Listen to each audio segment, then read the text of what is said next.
Spune celui de lângă tine că ești de 2 ori al Domnului. Spune celui de lângă tine. Sunt de 2 ori al Domnului. Ai curaj, fă asta prin credință. Mărturisirea cu gură și viața. Sunt de 2 ori al Domnului. Aleluia! Aleluia! Slăvit să fie Iisus! Spunea cineva și un mare om al lui Dumnezeu. Spunea, când zici Iisus, numele Lui înseamnă iertare. Când zici Iisus, numele Lui înseamnă eliberare.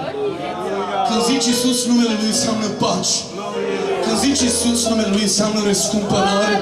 Când zici Iisus, numele Lui înseamnă vindecare. Când zici Iisus, numele Lui înseamnă mântuire. Când zici Iisus, numele Lui înseamnă putere și dărie. Când zici Iisus, numele Lui înseamnă totul. Totul. Totul. Slăvit să fie El. Aleluia! Slăvit să fie Iisus! Slăvit să fie Iisus! Pentru că Nu este dat oamenilor din cer, de pe pământ sau de sub pământ, mântuirea și numele Lui Iisus Hristos. Al patrulea lucru pentru care tu ai o valoare și pentru care te cheamă Dumnezeu și te caută printre rânduri. Dumnezeu a făcut din tine templul al Duhului Sfânt. După ce Dumnezeu te-a curățit, te-a spălat. A curățit trupul tău. Fraților, oamenii din punct de vedere al lor n-a putut să facă fața cerințelor lui Dumnezeu, adică să-L iubească pe Dumnezeu și să iubească pe aproapele său. Și atunci ca omul să fie ajutat, Dumnezeu a pus în carcasa aceasta, a pus ce? Puterea Duhului Sfânt. Și Biblia spune, și dragostea lui Dumnezeu a fost turnată în inimile noastre. Prin ce? Prin Duhul Sfânt. Și Biblia spune, Pavel spune, nu știți că voi sunteți temple ale Duhului Sfânt. Și tu ai o valoare. Te-a botezat Dumnezeu cu Duhul Sfânt. A pus în tine o forță dinamică. Putere înseamnă dinamism, înseamnă putere, înseamnă explozie, înseamnă bombă. Și a pus Dumnezeu în tine putere, care poți să te ridici în picioare și poți să spui, sunt tare Iisus, sunt puternic prin Duhul Sfânt. Eu sunt templul Duhului Sfânt. În mine trăiește El. În mine trăiește El. Și a făcut din mine, din vasele acestea, de o care vase murdare, a făcut templu al Duhului Sfânt. Vreau să vă reamintesc. Știți ce era în templul? Undeva, odată, în Vechiul Testament, exista un templu mare. Se spunea că era cea de 7-a minune a lumii. Un templu care era frumusețea Dumnezeirii. Acolo exista un altar. Acolo exista tablele legii. Acolo exista toiagul lui Aron, exista mana. Acolo exista sfințenia lui Dumnezeu. Și oamenii când se duceau acolo, se întâlneau cu Dumnezeu. Se întâlneau cu Dumnezeu. Acolo era scaunul de domnia lui Dumnezeu. În Ierusalim, în templu. Acolo era Dumnezeu și trăia Dumnezeu. Slăvit să fie numele Domnului. Slăvit să fie Iisus Hristos. De data aceasta, nu mai există templul din Israel. Nu mai există templul din Israel. Și tine, te-a făcut Dumnezeu templul. Și tine există și trăiește și domnește și este rege și este împărat Iisus Hristos. Și tine e prezent Dumnezeu în templul acesta. Slăvit să fie Domnul. Slăvit să fie numele lui Dumnezeu. Zice și Duhul care l-a înviat pe Iisus Hristos din morți va învia ce? Trupurile voastre muritoare, adică Duhul Sfânt este garanția învierii tale. Odată vei trăi cu El. Slăvit să fie Dumnezeu.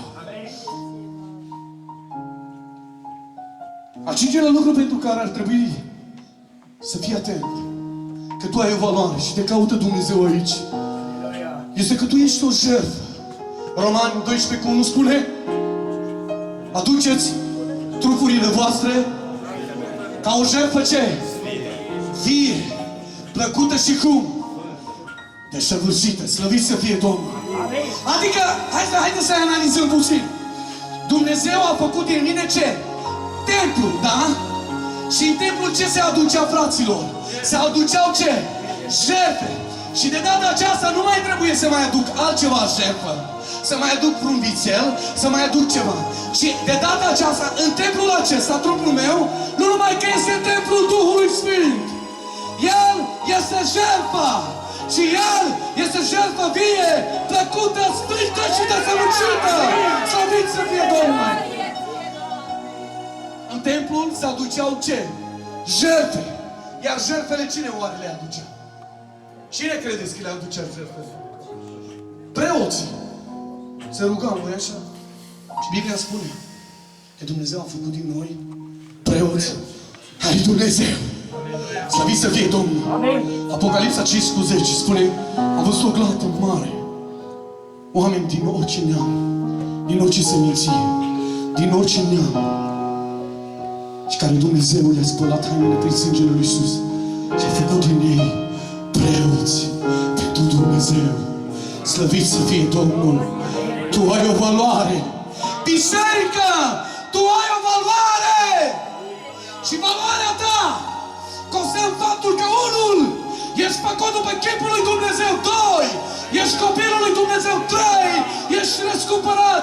4, ești templul Duhului Sfânt. 5, ești o jertfă vie.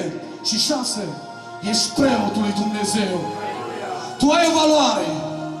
Și valoarea care Dumnezeu a investit-o în tine, vrea diavolul cu valoarea și cu sistemul lumii să-ți fură valoarea. Să-ți fure valoarea, să-ți fure valoarea. Tu ești pur și simplu instituția Dumnezeului celui viu. Slăvit să fie Domnul! În ciuda eșecului tău, Matei capitolul 5, Matei capitolul 11, versetul 18 spune: Fiul omului a venit să mântuiască ce era pierdut. Te consideri că până seara aceasta erai pierdut? Te-ai găsit printre cele spuse de Biblie, de mine, de Biblie? Te-ai regăsit? Nu te-a bătut nici când. Nu te-a bătut nici când. Tu ai o valoare. Tu ai o valoare. A fost un Samson care altădată era plin de Duhul Sfânt. Era plin de putere. Făcuse Dumnezeu mari minuni prin el. Dar a venit vremea când neascultarea și încăpățânarea lui l-a dus la dezastru. Și-și pierduse. Undeva într-un verset spune că voi face filistenilor cum am făcut și altă dată. Dar nu știa că Dumnezeu nu mai era cu el. Nu mai era Dumnezeu cu el. El spunea că era Dumnezeu cu el. Pierduse Duhul Sfânt, pierduse putere, ajunsese să fie orb. Și diavolul nu s-a mulțumit doar atât să fie orb. Ajuns să învârte la o râșniță, să facă dintr-un om mare, să-l facă un animal. Și diavolul nu s-a mulțumit numai la atât. A vrut să ia viața lui. Așa este și diavolul cu tine. Dintr-un om mare, puternic, din templu, din copil, din răscumpărat, din jertfă, din preot al lui Dumnezeu, vrea să te târâiască. Poate ți-ai epuizat timpul. Ai păcătuit păcate grave cu soția, cu copiii, cu societatea. În seara aceasta vreau să spun că Dumnezeul lui Samson trăiește. Trăiește Dumnezeul lui Samson. Și în ultimele momente ale vieții lui, când a mai trăit, l-a ascultat Dumnezeu. A venit Petru după lepădarea lui, cu o viață ștârpită, o viață murdară, o viață păcătoasă, cu o cădere spirituală. Și după învierea la Marea Tiberiadei, vine Domnul la el. Și îl întreabă: Petrule, mă iubești pe mine? Parcă îl văd pe Petru rușinat. Rușinat. Doamne, te iubesc. Și oare ce spune el? Doamne, știi ceva? Mă iei tu nevoie de dragostea mea aceasta ștărbită? De o dragoste care nu este curată?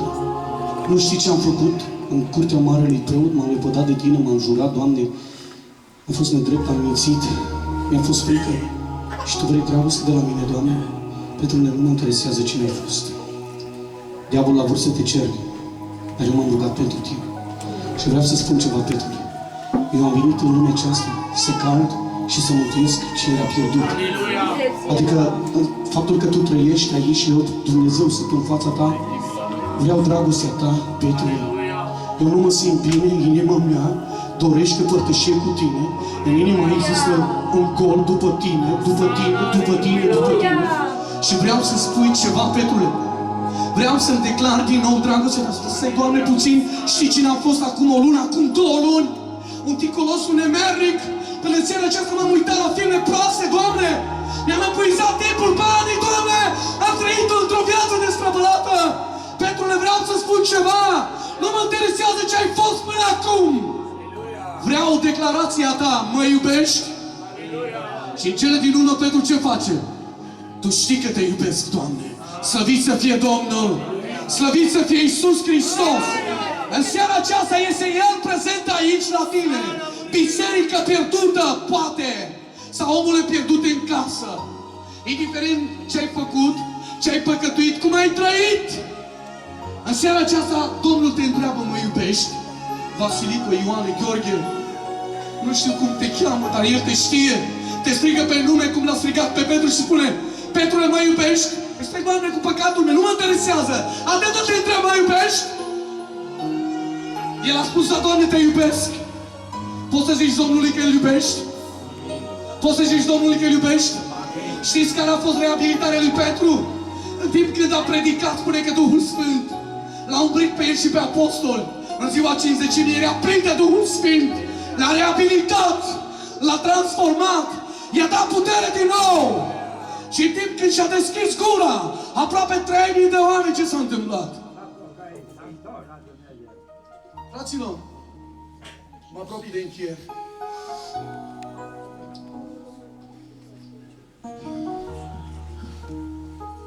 După ce l-a găsit, cheamă pe prietenele și vecinele ei și zice, bucurați-vă împreună cu mine că ce-am găsit leul pe care îl pierduse. Unde era pierdut? În casă.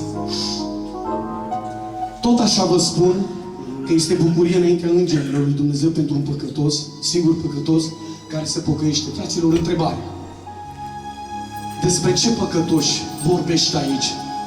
Despre ăia care sunt nepocăiți sau despre ăia care sunt pocăiți? Despre ăia care nu sunt pocăiți și n-au legământul sau despre ăia care sunt pocăiți?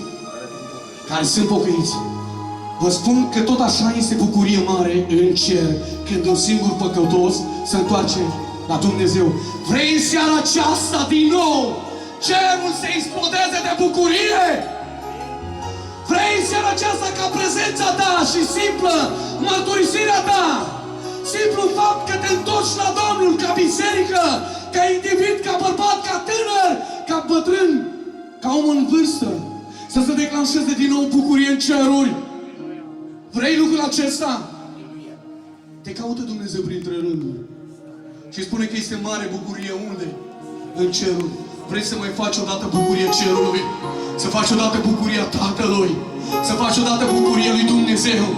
Vrei ca din nou Dumnezeu să facă din tine și să te îngrăneze, să te pună în funcțiune? Biblia spune, când a intrat Iisus în cetate, toată cetatea s-a pus cum? În mișcare! Prezența Lui! Pune în mișcare, slăvit să fie Domnul! Vrei ca prezența lui Dumnezeu aici și acum se pune viața ta în mișcare? Vrei să se producă bucurie în cer? Atunci, haideți să ne ridicăm în picioare.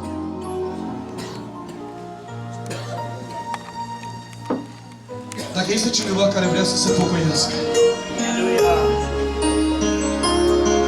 care este nepocăit și poate a venit aici și a fost pierdut în lume, vrem să ne rugăm pentru el. Ridică o mână sus dacă nu poți să vii în față. Dacă vrei să te pocăiești și simți glasul Domnului, te așteptăm aici în față. Iar dacă nu,